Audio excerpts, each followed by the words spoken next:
Well, good morning, fam. It is another episode of Unpublic with Citizen Stewart. Today, my guest is Mike McShane, Director of National Research with the education nonprofit EdChoice. Mike, welcome. Thank you for being on this morning. Yeah, thanks for having me. Long-time listener, first-time caller. Make it like C-SPAN here. Well, listen, I've been waiting to have you on for a while. I wanted to, I always want to have you on. First of all, let's just say that you do such good research around what families are choosing, and your organization, the organization that you're with, EdChoice. Everybody who's listening or watching should go and check them out. EdChoice is one of the best organizations, not one of the best. It clearly is the leader in being able to display information in a way that normal people, mere mortals, can understand. So if you have any questions, thoughts, or ideas about what types of school choice there are in the United States, and you need a concise way to understand it. You need a way in which you don't have to be some crazy policy wonk to understand it. EdChoice is your gig, so you can find them at edchoice.org. You can also find Mike there. His email is mcshane@edchoice.org. I want to get this all out at the beginning in case anybody has any questions that they want to get to you or they want to find you. So the reason that Mike is here today, though, is besides me just always wanting to engage with Mike, is that you have a new book out. So this is what book for you, by the way? How many books do you have total? Well, it depends. So if you count the ones I've edited and everything, I think this is 11. Yeah, you're an underachiever, Mike. Mike, you really gotta you gotta really pick up the pace a little bit. By your age, you should have at least more books than that. I don't know, 11 books. What can I do? And some of them you've written with just great people. Like you just have great people in your orbit. I have one back out there that I just used for a paper that I wrote not long ago. And I thought I had never heard of this book or whatnot. I came up in a regular search, not like a I know Mike search. It came up in, one of my Google stuff. And I'm like, I know the author of this book. This is amazing. So your new book, hold it up again so that people can see it. So this is Mike's new book on hybrid schooling. And what I find, first of all, at the very top, what I find very interesting, Mike, is that you started writing this book before the pandemic. So this isn't like a, pandemic-esque book. That's not where it came from. What started you on the path to writing the story before the pandemic even was here? Why were you interested in the topic of hybrid homeschooling? Yeah, so I've been interested for years in school choice, in educational innovation, in educational entrepreneurship. And I've hosted this podcast for EdChoice for years called Cool Schools, where I have this very fun job of interviewing interesting and innovative school leaders. So I hear through the grapevine that someone somewhere is doing cool and doing cool stuff. And I get them on the horn and say, hey, can we talk about what your school's doing, what lessons you've learned, and maybe what you can teach other people that are trying to do this stuff. And I found out through, I started my career as a high school teacher. I did this teaching program called ACE, the Alliance for Catholic Education. It's kind of like Catholic Teach for America. That's like the easy one. We're proud of it because we think it's more rigorous. I got like a master's degree and did more coursework and stuff, but conceptually, that's probably the easiest thing to understand. And then, so through that, I have this big web of teachers and people that I know that I was classmates with and friends with. And I knew one of them taught in a hybrid homeschool, and one sent their kids to a hybrid homeschool. And I just saw like on social media that they were talking about it. I was like, oh, that's kind of interesting. So I interviewed this woman, Carrie Beckman, who runs this group of schools out of Atlanta, but they've spread all over the country, called the Regina Chaley schools, that are hybrid homeschool. So kids go to school 2 or 3 days a week, and they're schooled at home for 2 or 3 days a week. And so I had her on the podcast, and I was completely ignorant about this. This was back in like 2018. So I had her on the podcast, and I was like, wow, this is kind of cool. And this is what you're doing, whatever. And I also write a column for Forbes, and I'm always kind of hurting for content. So I was like, look, I'll just write up a quick thing. Here's what we talked about in this podcast. I'm kind of a policy guy. So this is how it intersects with policy. Maybe we'll have to think about sort of how we define a school in the future and all of that. Hit post. And for me, like, if I write something that like a couple thousand people view on Forbes, like, I had a great day. Like, that's awesome. Cool. Love it. So I post that not thinking people would really care that much about it. Thought it was kind of a niche topic, and then just went on like living my life. And when I looked back on it, the page views just went crazy. And before I knew it, it had been viewed more than 100,000 times. And the emails started pouring in. All of these folks somehow tracked me down and were saying, these were teachers, these were families saying, this looks amazing, I would love to try it. And what struck me was the kind of diversity of people that were emailing me. Urban, rural, religious, non-religious, the whole kind of kaleidoscope of races and ethnicities and all of these things that I'm just like, well, maybe I'm onto something here. Like maybe something's happening here that I was just completely unaware of. And so that started me down the path. I tracked down more of these folks. And as I met with more people and talked with more folks and realized, wait, this is something that's happening in the traditional public schooling sector. It's happening in the public charter sector. It's happening in the private sector. And in an education world that can be so divisive right now, where it's sort of adversarial, things are set against one another, I'm like, wow, this is something that actually cuts across a lot of these different groups. And as I talked with families and others, people were coming at it for different reasons. There wasn't like one set of things that people were kind of going for. And so I thought this was this interesting topic. So I basically took last school year to write the book. And so I started interviewing, talking to people, and then the pandemic hits.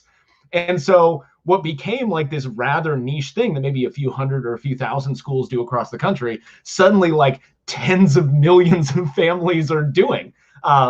And so it's been wild. So I tried to, as much, I kind of wrote most of the book last year, went to the publisher over the kind of summer, late summer. And so I tried to spend as much time as I could last summer writing about, meeting with people, talking with people, saying, look, all of you are going to try and do this kind of on the fly. Here's what some of these schools have been doing for a long time and some lessons that they've learned that maybe you can apply.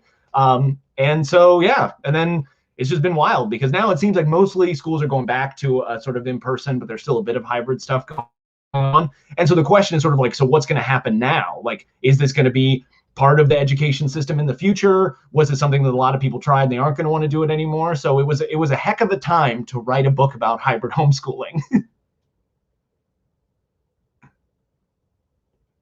I think you're muted. I can't hear you.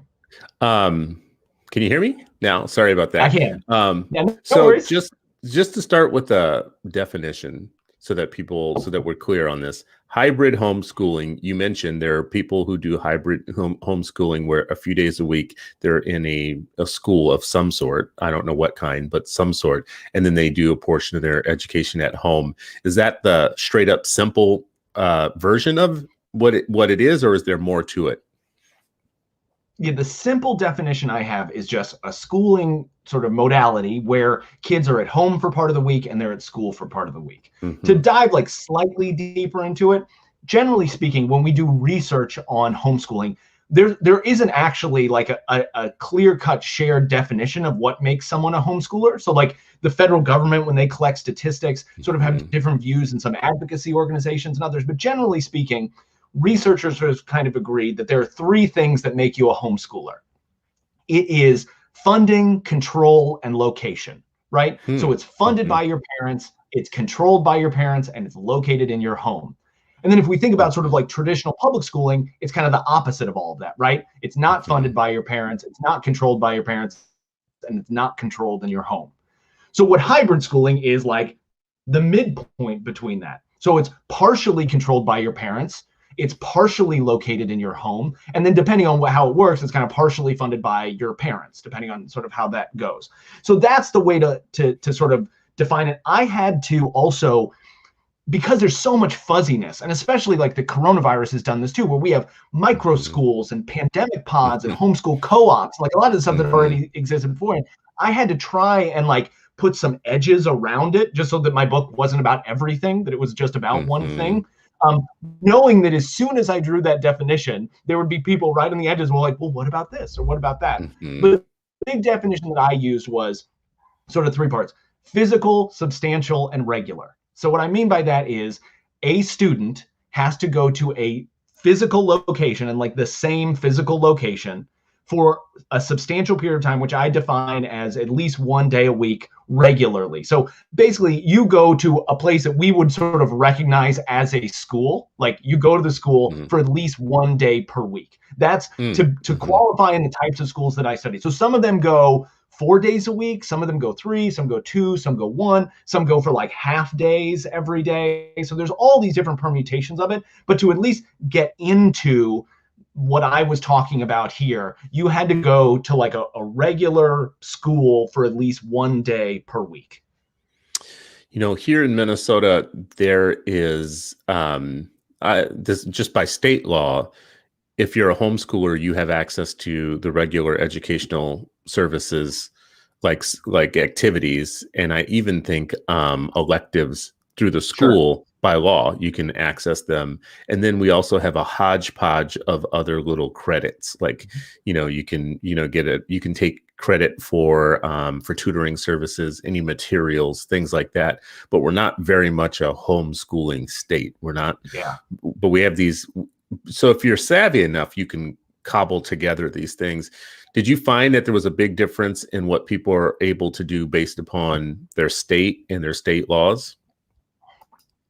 Yeah, absolutely. So part-time enrollment laws have been around for a long time. Places like Iowa, Alaska have allowed homeschoolers to take some classes a la carte. Like this is not uncommon. Kansas, so it sounds like Minnesota as well. That's not uncommon. And you're right. In some cases, it's like you can only take electives, and some you can only take so many classes. But public policy is really what drives this, right? So can public schools get part-time enrollment dollars, right? So can they, for a kid that takes 1 credit, do they get the funding for that 1 credit, or are they sort of just having to absorb it with everything else? When it comes to creating some of these programs, and so I talk a little bit in the book about part-time enrollment. Generally speaking, the types of public school programs that I'm talking about are like dedicated, purposeful hybrid homeschooling program. So there's one I talk about in Fleming County, Kentucky, which is like a rural county that's there. It's called the Fleming County Performance Academy. And so in addition to their kind of traditional schooling, they've created this separate program for homeschoolers. And so some of the homeschoolers do like a full-time remote thing. And again, this was before the pandemic, or they take kind of remote classes a la carte. And then some they take dedicated in-person class, but it's like a specific program designed for them. These are very popular in Michigan as well. There are some in California. But public policy plays a big role in this. Like the Kentucky program only is able to exist because they have a competency-based framework for determining student progress, right? So if your state bases stuff off seat time, right? Like what determines that you passed 4th grade was you spent X number of hours in a classroom in a seat. You can't do hybrid homeschooling, right? Because you're not in that seat the whole time. So you have to have that kind of competency-based framework that's there. And then the other piece is the funding, right? So one example of a state that's been, has been doing this for a very long time is Colorado. And Colorado has a part-time enrollment law that says for students who attend, I think it's if you go for more than 90 but fewer than 360 hours, which is like about half of a school week, you can get half of the funding for that student.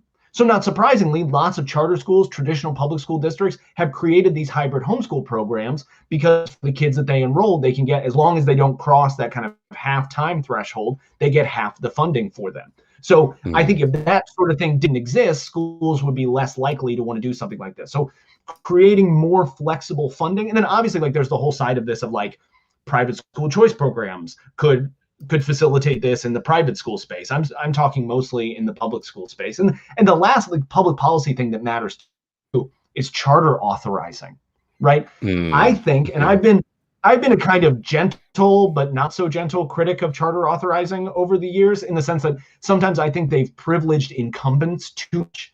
That it's sort of like if you have a model that has worked somewhere else, they like roll out the red carpet for you. But if you're more independent, right? If you're more independent, or if you want to do something a little bit different, the level of scrutiny is much higher.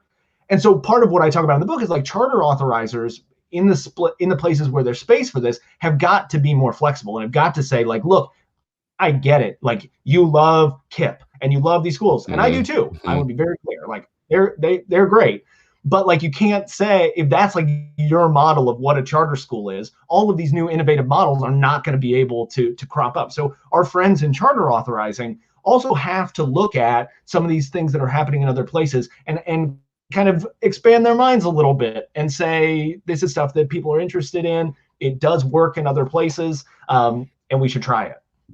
You know, what's so funny about that is the national charter school movement, or the national charter school leaders, they really hate Minnesota. And, you know, I just like to remind, and I like to remind everybody that we're the birthplace of charters. So you can eat That's it. what I was You can thinking. just eat it, you know. Why don't they like Minnesota? They hate Minnesota because they think our charter authorizing laws are too loose. They think that, you know, we're very much a thousand flowers bloom market. We're not a chain market. We don't have a lot of CMOs. We don't have one CMO that I can think of, really. We don't have like the big box, you know, the Best Buy Circuit City charter schools. We have like mom and pop charter schools that come out of the communities that they're from, you know, Somali communities have them, you know, but boy, do they hate it. Like, I bring it up. I didn't know this until I started doing national work, and I'd bump into people and I'd be talking about it, and they'd be like, yeah, we know Minnesota. Like, you know, we're not doing enough of the KIPS for them. We have one KIPS school, and it sits by itself on a little island, like that polar bear in Inconvenient Truth. It's just like floating off to sea, slowly floating away. You know, it's funny because Kansas City is similar, right? So we have a very decentralized, like a lot of one-off charter schools and whatever. But I know we're sort of veering from hybrid homeschooling, but I think this is important, right? One of the things that I noticed as someone who's kind of involved in sort of civic things in Kansas City and others, you know, when I'm in a meeting or some sort of public thing, and someone gets up and says something like ignorant about charter schools, inevitably, if the room is large enough, there is someone else in that room that's like involved in charter schooling that, like, wait a second, like, I'm on the board of a charter school, or like my mother teaches in a charter school. Like, I send my kids to schools. Like, what are you talking about? And when those things have been built from the ground up and like local people build them, like, that sort of stuff doesn't fly as easily. But when it's a lot of sort of outside people or these big chains, it's so much easier to either stereotype them or say incorrect things, or people just can't like read the landscape of what's going on, like, or not know, they don't necessarily know the history of what's happened in the past in cities. And they just like walk with it, like walking into the rake. It's like, you know, they keep walking into the same rake of like, do you not remember what happened 10 years ago? Oh, no, wait, you don't remember what happened 10 years ago because you're not from here. Like, you don't know what's happening. Whereas these community-driven schools actually like reflect what the community wants. It's crazy. It's crazy when you actually have folks, like local folks, build schools locally, and people actually like them. I don't know. We're digressing, but I agree with you. I agree with you 100% on that. Well, and I will say this is why I'm interested in your topic, is just that because we have that type of charter market, and we've also been, I don't know if you know this about Minneapolis, but Minneapolis years ago was one of two places in the country that got like a school choice demonstration grant from the federal government in the 1970s to try out, like, so a whole section of the district was just kind of, they created a zone and they just said, do whatever you want. Like take all your schools and just like take them all offline and it became what's called the Southeast Demonstration Project, federal government. The other school choice demonstration site was Alum Rock, California. And in Alum Rock, that one. I didn't know about the Minneapolis one. Yeah, the one in Alum Rock actually ended up being like the Empire Strikes Back, the status quo kind of, you know, took it over. The one in Minneapolis went the other direction. They created all kinds of weird, crazy schools. Just became like a big thing. Oh yeah, few of which still exist. They built a school inside the university. They built free schools, open schools. They built a K-12 free school where there was, you know, the curriculum wasn't set. Like it was just kind of, they had all these hippie type schools, all kinds of stuff going on. And in that environment is, you know, that charter schools come out of that environment, like that ability to think that anything's possible. Hybrid homeschooling might be the next way that people start thinking. In a market like ours, it's sellable. Now I want to ask you about this. In your book, you say hybrid homeschooling is not for everybody. And then you do give like 4 personas or 4 people that you think that it could be for. You say the underestimated child of color, the urban Christian, the kid who needs a break from school. And oh God, that was me. I actually fit in several of these categories, just so you know. And then the last one is the middle income pedagogue. So for the first three of those, I may have been a perfect candidate as a young person for this, but thinking about those four personas, and I'll say them again for people listening and watching who this might be for: the underestimated child of color, the urban Christian, the kid who needs a break, and the middle income pedagogue. Let's start with the underestimated child of color. In your book, you say you talk about three researchers that analyzed data from the National Longitudinal Survey of 2002. They found that white teachers, who account for 79% of all U.S. public school teachers, have far lower expectations for Black students than they do for similarly situated white students. 79%. I know this research, but that number just like sticks in my head and breaks out. So why might hybrid homeschooling be an option for the underestimated child of color? So I think for two reasons. One, I think it's just the general sort of critique of education that's based in what you were talking about there, that has been a motivation for Black homeschooling for years. And this is, I think, an unfortunately understudied area. I hope some new data came out earlier this week that I hope is going to open people's eyes to the history of and the prevalence of homeschooling in the Black community. So the data that came out earlier this week, the Census Bureau has been doing this pulse survey since the beginning of the coronavirus, where they've been trying to kind of rapid cycle understand how the coronavirus has been impacting families. And they asked this question about homeschooling. They said, what percentage of families are homeschooling? And they were clear, not talking about remote learning from home, but actually like removing your kids from the schools and teaching them at home. And the headline was, back in April, sort of when the coronavirus started, about 5% of households were homeschooling. And by October, it was 11%. So more than double in that time period. But one of the things that was next, they broke it down by race, and they found that African-American families, while 3% were homeschooling at the beginning, 16% were homeschooling by October, right? So that is an incredible amount of growth and represents a huge portion of families, right? 16% is a huge number. And they were, of all of the demographic groups, they were the most likely to homeschool. And so again, this is a longer trend of much of the history of African-American homeschooling has come from families who believe that either their child, the expectations are not high enough, that people are underestimating their child, and two, I think around a lot of discipline stuff, especially young boys, that were more likely to get suspended or just to be seen as a discipline problem, just as young boys being young boys rather than being viewed as young boys are viewed as discipline problems, right? I think this is something that research literature has sort of showed for a long time. And so what hybrid homeschooling does is, on the one hand, just like has those kids at home, right? So where their parents aren't going to underestimate them like teachers or like other educators might. But also, one of the big themes that I talk about in this book is the communities that are built around these schools, because they only function if teachers and parents have a really close relationship with one another. So, right, like if one of you is handling it for 2 days and one of you is handling it for 3 days, if y'all aren't on the same page, this is not going to work, right? Like, you have to work together. And so I tend to think that by forging those relationships with one another and really getting to know families and getting to know teachers, it is much more likely that those students will be respected, believed in, understood. So it's both of those things, like just having kids at home more where their parents can reinforce behavior, values, all of that great stuff. But then also by being in this much more closely connected school environment where they are better understood, and all of that good sort of positive stuff that we get from strong communities can happen.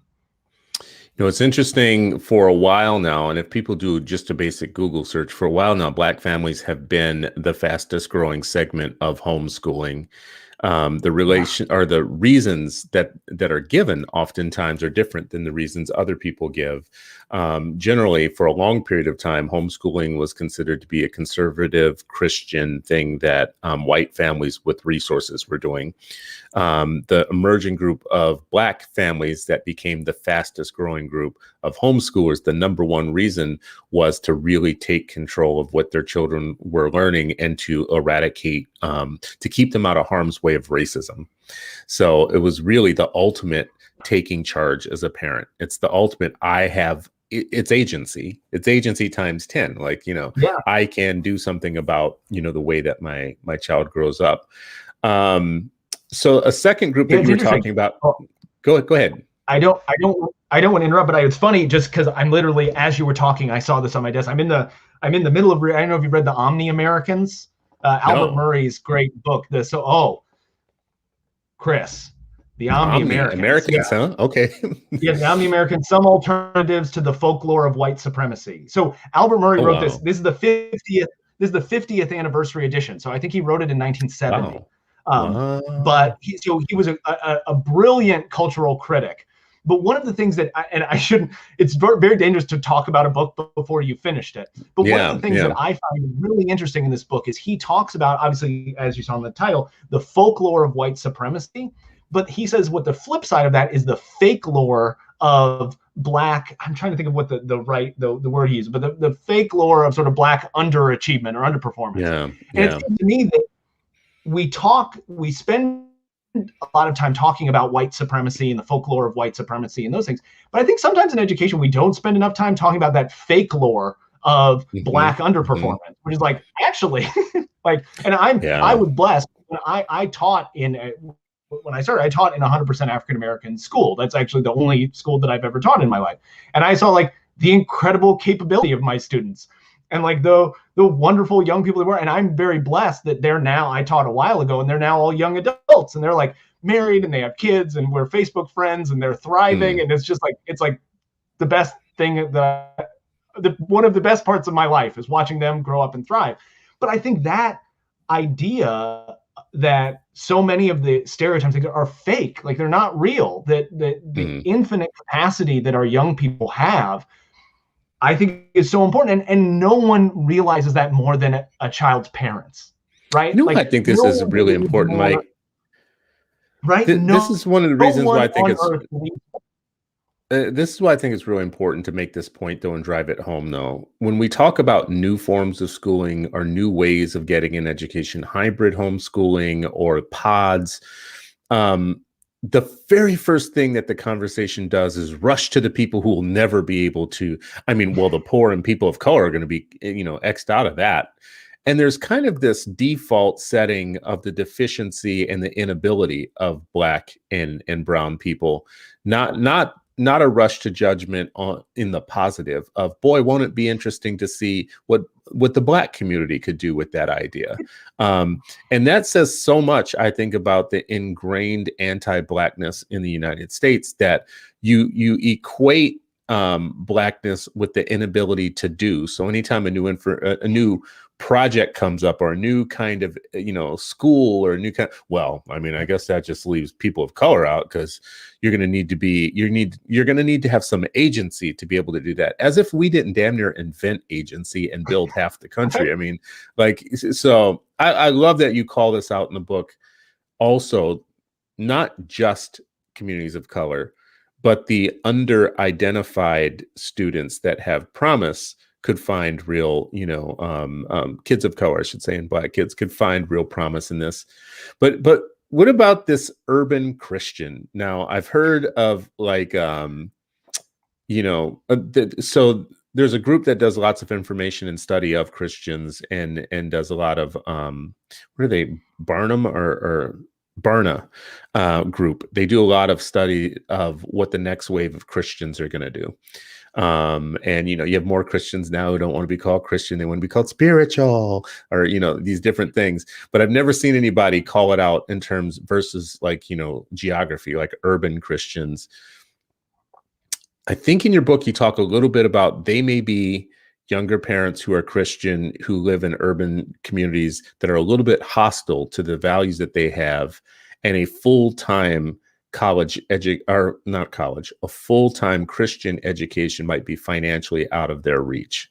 Do I have it right? Is that the way you break down that group? Yeah, I kind of look at a couple trends. So one is this trend that we see of cities kind of vacuuming up opportunity. That if you more and more big cities, whether it's the Twin Cities up slightly north of where I am now, or here in Kansas City, but even some of these mega cities, New York, San Francisco, Austin, Nashville, we see them hoovering up jobs and opportunity in all of those places. And it turns out that if you want more upward mobility, more jobs, one of the best things you can do is try and move to one of these superstar cities. Well, at the same time that trend is happening, where more and more opportunity is locating in cities, what we see in a lot of trends is that they tend to be much more secular places. And in some cases, depending on your survey, they tend to be more sort of hostile to traditional religious values. And so, some of the schools that I profile in this are these little kind of groups of Christians that, they don't see in the public schools. They see some hostility to their values. But as you're right, to send their kids to a full-time Christian school is insanely expensive. And so they're trying to find some way, how can we have our little community? A lot of them are based around a church, but with their school as well, in a way that is affordable, so we can still live in these cities where all the opportunity is, but we still have the opportunity to maintain our faith and our values and pass that on to our kids. And I just think that that's, as other folks who've read my work know, like, I'm a pretty deeply committed pluralist. And I believe in the sort of rich tapestry that is America, and that all of these folks, whether you're religious or whether you're not religious, or various religious denominations, make America a more brilliant place, right? Like, it's great to see all of these folks of, someone just put on here. Yes, the folklore of white supremacy and folklore of black pathology. That was the word I couldn't remember. Thank you so much there, Michelle. Mm-hmm. That's awesome. But anyway, yeah, so I could see where they kind of feel like fish out of water in those places. So this is one way where they could solve that, where they could still have this opportunity to pass on their values to their children, but in a way that they can afford it. And I think that's interesting in that you still have to pick a school to be your partner in in hybrid homeschooling. So, the market would need to develop for these people more options of schools that actually serve their kind of spiritual needs a little bit. For sure. And it seems like no matter what, with an idea like this, it starts out small, and it's a nascent kind of situation. And then over time, there's a market response because more people are doing it. There might be more schools that start to develop the muscles of doing it. Like, we've got more parents doing it. Yeah, let's figure out how we can, make this great. So another one of the groups that you were looking at was it families that need to take a break, or students that need to take a break? Yeah. So tell me more about these students that need to take a break from traditional schooling, the traditional model, and what they might appreciate about hybrid homeschooling. Yeah, I think one of the most troubling trends that we see in American society right now is increases in diagnoses of things like anxiety, depression, unfortunate statistics about increases in young people committing suicide or attempting suicide, being hospitalized for attempting suicide. Jonathan Haidt, the psychologist, has a lot of writing about this. And, it's not entirely clear why that is happening. Some people blame, social media, or I don't know. I don't know why it's happening. I just know that it is happening. And again, when we're seeing it in statistics like kids being hospitalized or others, it's not just self-reports. So I had a lot of reason to believe that this is a real thing that's happening. And one of the things that I found in these schools, which was really interesting, and part of this is for students with those mental health needs, but I also found it in talking to a lot of parents of children with other special needs. So children with sensory processing disorders, children on the autism spectrum. I remember talking to this mom whose child, I think, had a sensory processing disorder. So he became overwhelmed very easily and could just kind of spiral out of control quickly. Is the long and the short of what could happen if he just got overwhelmed. And she said, you can't believe how powerful it is for me to be able to say, you don't have to go to school tomorrow. Right? So their school went like Monday, Wednesday, Friday. And again, from my teaching days, I remember those kids who showed up on Monday, and sometimes they showed up on Monday because they'd had a terrible weekend, and so they started off on the wrong foot, and it went downhill from there. And there were other kids who showed up awesome on Monday, but just like something happened, right? Like they got in an argument with a friend of theirs, and then that caused them to be upset in class, and then like Monday's a bad day, and then Tuesday it gets worse, and they argue with the teacher, and they're suspended on Wednesday, right? Like this thing goes downhill, as opposed to in many of these schools, kids go to school on Monday. If they have a bad day, they're at home on Tuesday. They're in a nurturing environment. They can decompress. They can process what happened. They can, whatever that bad thing was, they're with their parents. They can work through it, and they have the time and the space to do it. So it's not like in a traditional school day where you have lots of kids. They get up too early. They slam down breakfast. They're like asleep in class in the morning. You get this sweet spot, right, from like 9:30 to 11 where everything's cooking. And then they eat a garbage lunch. They're in a sugar coma in the afternoon, right? And then you maybe, as they emerge from the sugar coma, you got a good hour, but like this day's almost done and they're looking at the exit, right? Then they have after school activities, they're playing sports, they're doing whatever. They come home, they slam down dinner, they have to do homework. And before you know it, like they're asleep. And if any of these kind of negative cycles start happening, there just isn't like the space for them to get out of them. And they don't get to spend that quality time with their family. Well, contrast that to like a hybrid homeschooling model where on Monday, all of that stuff happens. And maybe they do get up early and maybe they are in the sugar coma and whatever.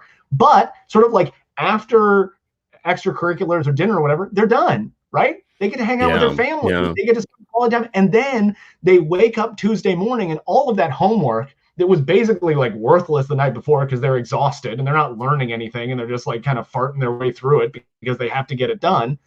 Oh man, they wake up in the morning and they're ready to rock. And so, you talk to teachers, they're like, I can assign like 2 or 3 times the amount of homework because they're doing it at 8 in the morning when they're ready to go. And kids, I talked with students that were involved in this and they're like, yeah, I like to get up early. I like to get up a little bit later, but it's sort of like they're in more control of that and they're just humming with the work that they're doing. So I think all of that stuff is just, there were so many families I talked to that talked about just the mental health of their kids, that it was so much better to be able to A, get them to do the work when their brains are working the best, B, to fit with a schedule that more meets their kind of circadian rhythms. It's a schedule that better fits family life so they can, again, have that support.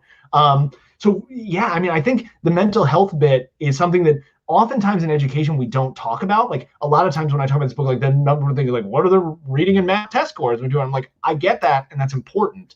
But it's also like, what about all of this other stuff that we need for kids to help develop? Yeah, man. Yeah, you mentioned Haight's work. John Haight has a book called The Coddling of the American Mind. I've seen him talk in person about this. It scares the hell out of me. He talks a little bit about if you look at the trend line for girls, especially who are having major depressive episodes, from 2005 to 2010-ish, 11, you notice kind of like pretty much a straight line, a flat line, little bit, a tiny little peak in 2007, followed by a decline and a leveling off. But then right about here in 2010, right when some of the major platforms, social media platforms, are taking off, you start seeing girls wildly swing upward in the number of depressive episodes that they have. Boys, boys are always slower on the trend lines of a lot of things. But the mean girl syndrome, to me, in this chart, the thing that it points me out for, and having a daughter, this scares the hell out of me. It points to a different factor of socialization. When people talk about homeschooling, oftentimes the first thing they say is, well, how are your kids going to be socialized? By living at home, and studies of straight up homeschooling have just dispelled so many of the myths about it, but people still hold those myths. And the really weird, backward American attitude is you go to school to become socialized in the positive, when really school is like a jungle. It's like the Lord of the Flies for a lot of kids. It's like it's like all hell breaks loose, mean girl syndrome, cyberbullying, straight up physical in-person bullying. We have these mega schools. I don't know if this fits into your research at all, but years ago, the EPA actually put out something called Smart Growth Schools, and it was talking about the size of schools having a problem, becoming a problem. And it was basically saying that for a lot of kids, actually small schools are superior. Like it doesn't even matter what kind, just the size of a school, right? And it seems like the hybrid homeschooling model might, number one, give the parents more control over the socialization of their children, two, stay more in touch with them so that if they saw one of these trends, like you're becoming depressed or whatnot, you would know faster. And lastly, you might be able to choose smaller schools when you do engage for those 2 days or 3 days of the week. You might be able to control it a little more. These kind of massive, this culture of like the 1600 school, person school is ridiculous. It's weird. Oh my God, the ability to just get lost in that shuffle. And I don't doubt that there are some kids at that stage in their life who want to get lost in the shuffle, right? Like that's like where they want to be. But I would say for the vast majority of kids, they want to be known. They want to be understood. They want to be all those things. And that's just tough. Like, I mean, I think there are even schools that are bigger. I mean, you have schools with a couple thousand kids in them. And the thought that like an administrator or someone is going to know who you are, like, do they even know that you go to school there? And so you're right. So many of these things like pop up in kids' lives and they're subtle, right? And so, if you're a teacher that has a great relationship with a kid, you can see that, well, that's different. Like they're not like that, or they always do their homework and they didn't yesterday. And you have that opportunity to kind of pull them aside and say, hey, is everything okay? Like what's going on? But again, like it's very easy to get lost in that shuffle. So you're right. I think this also gives the opportunity. And part of this is just like the cost thing. Because these schools are less expensive to operate because they only operate a couple days a week, and you can do a lot of stuff with facilities and others where you kind of like can rotate your, you can have your K through 4 on some days and your 5 through 8 on the other days. You can be more efficient and that sort of stuff. You can operate these things as smaller schools, which I think I'm a big believer in smaller schools. Like I think it's good to know kids. We want to keep an eye on them, like in the positive sense, like, hey, I know you. I saw you do that thing right? I saw you score that touchdown on the playground. I heard from Mrs. Whatever that you got an A on your quiz. Like that's the stuff that kids need to build that kind of positive momentum to keep going. Well, and I love the fact that it takes the steam off of both parties. Like the schools, it feels like it takes some of the weight off of the school to have a parent that's taking up half of the load there. Like, sharing the responsibility. I think if I've learned anything about, I've learned lots of things during COVID over the last year. If I've learned anything that sticks out to me as an aha for me personally, it's the extent to which prior to COVID, parents really believed that education of their children was 100% the responsibility of the schools, and they hadn't even exercised. They had been infantilized over years. Over years, parents have been infantilized and professionalized out of the educational equation. So when they suddenly had to be in control of it, it was like, oh my God, I am supposed to be educating these. Wait, I got to do what? They started having to have cognition around what, when, where, and how of education. And I think that might have grew a new set of muscles for some parents. Like now they're used to it. Yeah. This is that's new. One of these things I just want to say that's new. Oh yeah. Well, I was just gonna say one of these things that frustrated me forever is exactly what you're talking about. If we look at the course of the last 70 or 80 years of public schooling, in many good ways, the professionalization, all of those things were good. I don't want to say that they were bad. They were good.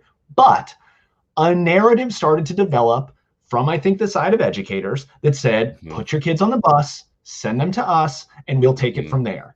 And I don't know if you follow some of these people on like Instagram or others that are like teacher complaint pages. And it seems like a lot of them are like, what are these parents doing questioning me? Like, I'm the professional. I've been trained to Right. do this. Parents don't know what they're doing, whatever. But then the irony of all ironies is that so that's been the message for like 2 or 3 generations now. We're professionals. We've been trained to do this. You give your kids to us and like we'll handle it. And then parents complain like, oh, or schools complain, oh, these parents like are totally disconnected and they're like not involved. They don't. It's like, because that's what you told them to do. Like It's you kind of like you told think. families to not be connected to this, and then you're shocked when they're not connected. So, I mean, Yeah. I think that these schools really do invert that and say, no, parents, you are incredibly important and you are going to play a role in this. And I think that that leads to good things. I think it's good for parents. I think it's good for kids. I actually think it's good for teachers too. It takes some like relationship management, and some of the teachers that I talked to in this who had come from traditional schools were like, yeah, this is different. I spend a lot more time talking to parents. We like have each other's cell phone numbers and we work together. But once that sort of starts to click, it's like, whoa, we're on the same team. Like the parents and the teachers are working together. They're reinforcing each other, right? Like, yes, your mother was exactly right. And I'm gonna, right? And it's like all of that stuff working together. And again, these kids are just enmeshed. I think of it like a cocoon or whatever, where all of the adults in their lives agree with one another. They're working together. And it's just such a nurturing environment for kids to grow up in. You know, I can't get past this point without sharing this book. It's one that I go back to oftentimes. I have both a Kindle copy and a hard copy. It's William Cutler's Parents and Schools. This book actually is a 150-year survey of what happened over time to remove the power from the parents to the schools, how it transferred over time, and how parents eventually were professionalized out of the equation. So if anybody's ever looking for just kind of like a how did that happen type of book, like, you know, it used to be that education was the full responsibility of the parent and of the family. And somehow over time, administrators and pedagogues and teachers and trainers and bureaucrats over time really kind of muscled their way, you know, in and made it their thing. Like, this is our domain. And suddenly your child was just like a byproduct of their domain, whereas previously it had been that education was for children. It was like, and you owned the child because you were the parent. So I can't get by without bringing that into the discussion. So if anybody wants to, if you missed that part of it, just shoot me an email. I'll let you know what this book is. But I'm interested now in this last group of people that you talked about, which were the middle income pedagogue or pedagogue. I don't know which one it would be.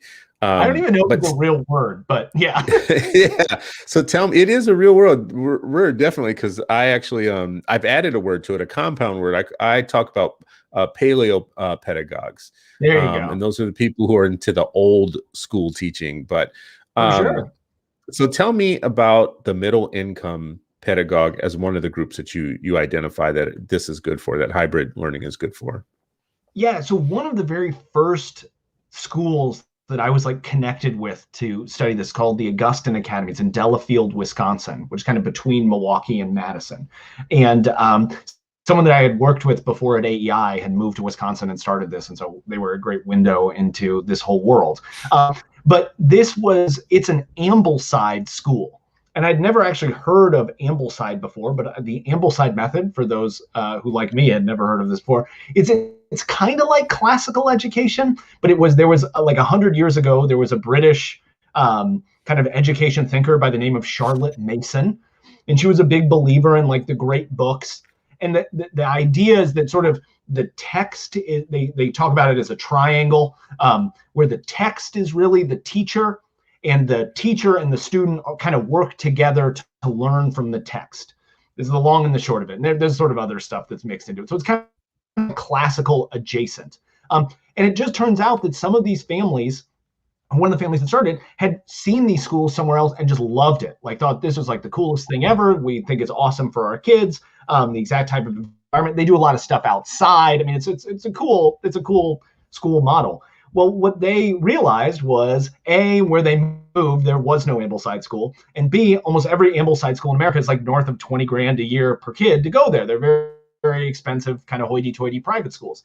And this is the same thing that I saw talking to people who are involved in like Waldorf schooling, Montessori schooling, all of these sort of more progressive models, as well as sort of more traditionalists, like classical education or some of your paleo pedagogue folks. Like all of these folks are interested in those, but they tend to be expensive private schools. There are some examples of charter schools that have gotten into this, so like the Great Hearts are kind of a classical education charter school. There are actually some of these schools in like Colorado, there are Waldorf schools and others, but those are sort of exceptions to the rule. The general rule is that these are expensive private schools. So these families got together and said, like, look, we want to make this school happen, but we don't have the money to pay for that. And so they said, look, what if we do this kind of hybrid model? We can dramatically drive down the cost where it's affordable to all these folks. And so I think that this kind of middle income group, unfortunately, doesn't have nearly as much sort of, they don't have the opportunities that wealthier people have. So some of them might be able to move for better schools, but they don't always have the money to attend private schools. And then oftentimes they don't necessarily live in areas with charter schools, or they don't qualify for voucher programs or others. So they're kind of that donut hole, right? Where they're too wealthy for programs that assist the poor, but they're too poor to really take all the benefits of sort of wealthier things in education. So this is an opportunity for them where really what they need is just lower cost private schooling. And this is a way for them to do it. I think that's really interesting because globally speaking, in Africa and other places, low-cost private schools is a thing, like figuring out how to deliver them. And it's interesting. It's American edupreneurs, education entrepreneurs who are figuring out how you deliver, high quality, low cost private schools, but in other countries, not here in the United States. So this feels like a way to make it happen. Do you have any thoughts or ideas in your research about like how to work with districts to carve out space for this, for the parents in their districts that would be interested? What's the arrangement? Or did you see any good arrangements with traditional school districts that you thought were interesting? Yeah, so like that school district in Kentucky, I thought was really cool, where basically it's kind of a rural area in kind of outside of Lexington, Kentucky, and it took a great leader to look at his community and say, look, we have a lot of homeschoolers in this community, but like we're all on the same team here, right? It's not us and it's not them. And sort of I think of it sort of like we're team knowledge and we're all fighting against ignorance, right? Like we're on the same side here. So what he did was he got all the local homeschoolers together and he invited them into the school library and he said, how can we help you? How can we work together? What problems do you have that we can help solve, right? We're not trying to snuff you out and we're not trying to like recruit you. We're not trying to get all of you to come to school here full time. What problems do you have that we can solve? And I think that it takes that type of leadership that says we're on the same team and that we actually, as public schools, have resources and abilities that can help solve people's problems. Like we have something to offer. We shouldn't be afraid. We should be vocal about this. We can help you. Let's find a way to work together. Now, so that's the kind of practice side, right? If there's policy and practice, that's the practice that needs to take place.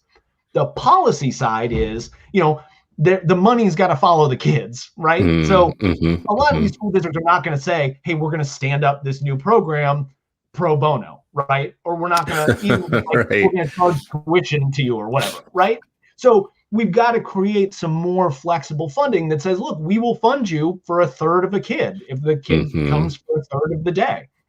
We'll fund you for halftime. We'll fund you for 3/4 time. Like that's fine. Like and then obviously there's regulatory stuff. Are they classified as homeschoolers? Are they classified? But that's stuff that can be worked out. But so there is a policy piece that the money's got to follow the kids. But there is that practice piece as well, that schools have to look at homeschoolers and say, you're not weirdos. You're not our enemies. You're not like actively trying to harm your kids. All the terrible stereotypes of of homeschoolers. Like, they need to not see it that way, and be more open to this happening. So it takes both of those sides, though, for it to work. And it's tough because there are some places where one side exists and some places where the other side exists, but you need to have the opportunity for both of those. But there's actually one other example of that I sort of forgot about until just now, but I thought it's an interesting one. I profiled some of these schools that are in California that actually started as like dropout recovery programs. So California's had a long tradition of this, and back in the day, they were like correspondence courses, right? So you've been kicked out or you failed classes, and so you like check in with a teacher once a week or whatever. And again, some bright traditional public school educators, this was traditional public sector, said, yeah, this is not working, right? Like, these kids are not like. The kid who's been kicked out of school, checking in once a week with like a packet of paper, like, that's not going to work. So what they said was, let's start a school where they come in one day a week. And frankly, a lot of them started with elective programs and said, look, you have to take one core subject. I think some of them started with math. And they're like, look, math is where everybody's getting killed. So you got to take math. But for this one day, why don't you come in and you'll take math? But then the rest of the day, you'll take elective classes, you'll take art and music and all of this like fun stuff to keep you engaged in learning. And then for some of these kids, that got them back into a traditional model. Some of them, they wanted to start coming more than one day a week. But again, it's starting with like, what is the problem we're trying to solve? What are the unique assets that we bring to the table? And how can we work together under the framework of public policy that lets us kind of try some of these different and innovative things? I think so I'm sold on the idea. Somebody who has kids upstairs right now, I'm not what I've learned in the last year is how we should have been homeschoolers all along. But there are definitely things that would make it more attractive if we were doing the hybrid model, where we were taking up part of the load and the school district was taking up part of the load. Right now, we're doing 100% remote learning. It's not, my kids just have basically said, it's got to be one or the other. Like, remote has been terrible. They're not learning anything. So they'd rather go back to school, or they rather go full-time homeschooling, but they're not enjoying this remote learning thing because basically it's just the worst of teaching online is what it's turned out to be. Yeah, it's just been the worst of everything online. But a hybrid model where they could go in, see their friends, they could participate in some stuff, and for the rest of the week, they could also be able to sleep in, be able to regulate how they eat and when they eat and all that stuff, I think would be super attractive. But what I would need is like this, I would need like a toolkit that drops in the mail that says, so, maybe a big headline. So you want to start hybrid schooling in your state, and open the box. And this is how to talk to your local representative and state senator about it. I have a state representative who's she taps into me from time to time with education stuff. She would be happy to start clearing some of the brush in the state if there was anything I could give her that was specific. Like, this is what we need to be able to set up the enablers, the policy enablers that make it possible. And then our superintendent, I'm sure he would be a guy who would have the conversation you said, like the one where he brings in all the homeschoolers and talks to people. We're kind of in a, semi-rural area. So, he holds a lot of sway. He would be able to bring people in and sit down, have a conversation. So you might have hooked me on this idea. I might be taking this to the school district and try it out. Maybe we have a show, a year from now where I get to say, okay, I went and tried your thing.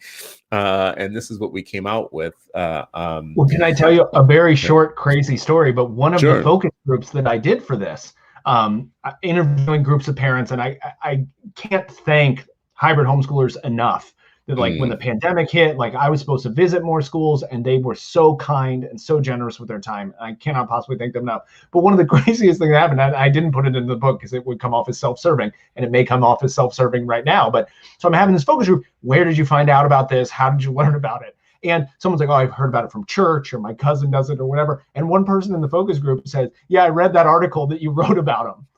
Oh, wow. I was like, whoa. And so of course I'd ask, I was like, please tell me you're happy, like that I didn't ruin your life. Yeah. You read this article, it sounded like a good idea, and it's terrible, and that's all my fault, and I apologize. but he was super happy. So I was glad. I was like, well, That's amazing. That's full circle. That's it coming full circle. I can look back and say maybe at least one person has a better education for their kids because of what I did. But no, but I think you're right. And I do think there's a space here for philanthropy.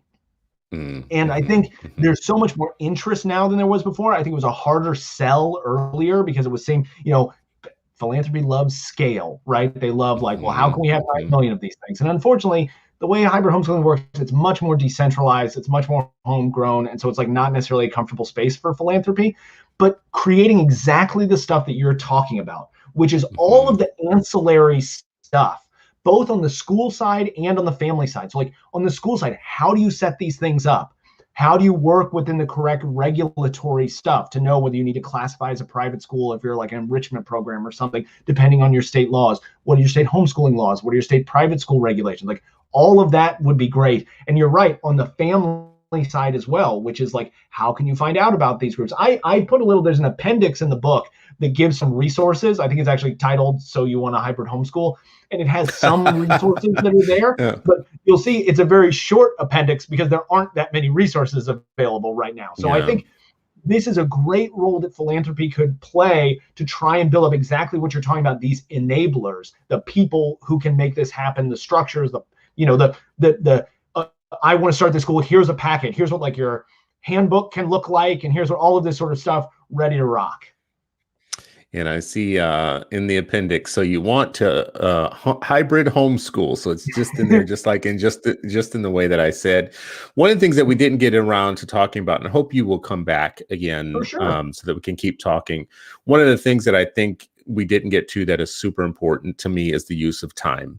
How important it is to make good use of time. That came up in yesterday's conversation that I had about the achievement gospels. So in Karen Chenoweth's book, I think she touches on the use of time. In all the great school leaders I've ever talked about, they talk about how we're wasting so much time of kids' time and learning. And you kind of, I think, blew it open for me. It's like much of the time that kids are spending in school, period, is actually not productive time. And my kids, like I say, they're at home. We have more control over the time now of like how and what and when of what they're doing. And I kind of like it. Go ahead. The message that sends to kids, right? When you and teachers, when you don't take kids when you take them seriously, like when you're a teacher and you listen to what they have to say, the quality of what they have to say goes up. Right? When they say, whoa, someone's really listening to me. Someone is taking me seriously. Kids act more seriously, right? And so, and teachers, I think, is the same way. When you treat teachers seriously, they act seriously. But when you waste their time and there's all sorts of administrivia or whatever it is that gets in the way of doing it, you send these subtle messages to kids and teachers that school is not a serious place, that, we're not really doing anything important here because we're going to interrupt it 14 times. And that subtle message that you send to kids, like they internalize it. And so taking kids' time seriously, and yes, I'm happy to come back. I'm talk about anything under the sun, you know me. Just put me in front of a mic and I'll start going. But I really I'm happy about it. I think you should start a movement around this. I mean, I know that it's a book and you probably have 8 more books, in you. But I think this particular one should be somewhat of a more than a book. It should be a movement. And I think people should start connecting with each other around the idea and build community around the idea. And these different people that you profiled in the book, I think, should know each other and be connected across state lines so that people like me, who I'm in a state where I'm in a state and a place within my state where this could be an option for a unheard group of parents right now. They're floating around. They're the unheards. They're the great unheard, and maybe we can turn them into a herd. And I think, for people listening and watching, the thing about these ideas to me, Mike mentioned scale. And I think one thing that public education does really well is it scales failure quickly. So failure is the number one thing that scales easily in public education is failure.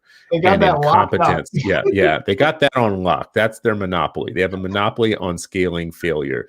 And I've called, public education hospice for good ideas, because oftentimes it's not that it's bad people or a bad system necessarily. It's that when you have an idea like this that we're talking about today, and then someone asks the question, but how do you scale that? That is the devil question, because once you do that, everything bad happens after that, to me, in my opinion. I really believe in start small, not start big. I really believe in grow slow, not grow fast, right? Like some of the best things in the world grow slowly, not like, let's go to scale. Sure. Yeah. So 1 million pilots of this, small pilots, would be like preferable to somebody taking the idea and making it some national, like, you know, we're going to do a whole bunch of small schools. No, you're not. No, you're not. What you're going to do is, you know, Mike, when I hear something like that, the first thing I think in my mind is I can already write the research paper on this that's going to come out 10 years from now. Like what a waste that was, right? I can see it. I can forecast in the future, but small people in small groups doing small things slowly and in controlled environments can actually be better than some big national projects. So anyways, that's my soapbox for the week. Mike, I actually do want you to come back again. I'd love to keep talking about this issue. Thank you so much. I appreciate it, man. For everybody listening and watching, this has been an hour with Mike McShane. He's from EdChoice. You can find them at edchoice.org. They have I can't say enough about them in terms of the information that they have. I believe that activism has to be informed. So, and I think people who put out information oftentimes don't understand how to make it actionable. So me at Brightbeam, in my work, I'm into infovism, which is information and activism put together. Get the geeks and the geek squad, the street squad, together. The geeks in the streets. Get the geeks in the streets together. Yeah. So we can win everything if we can get the geeks in the streets together.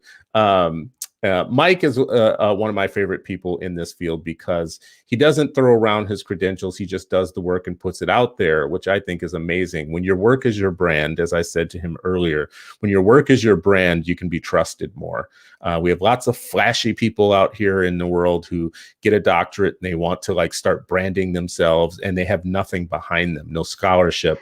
And then they become Twitter heroes and, you know, they become a trusted voice for no other reason except for they're part of the Twitterati and not because they put out actual product. Mike has multiple books, multiple research studies. He's a great resource. So if you're listening or watching to this and thinking I need a speaker or I need somebody to kind of help me break down some of my research on school choice or what parents are doing, tap into Mike. Find him. Great guy. Mike, I appreciate you, man. We're going to have you back on again. It was incredible. Oh, hold up your book one last time too, so everybody can see the book. So everybody, this is the book. A Guide to the Future of Education. And I got mine because I practice sustainable reading. I got a Kindle copy yesterday, actually. So I'm reading the book. When I'm done with it, I'll have you back on.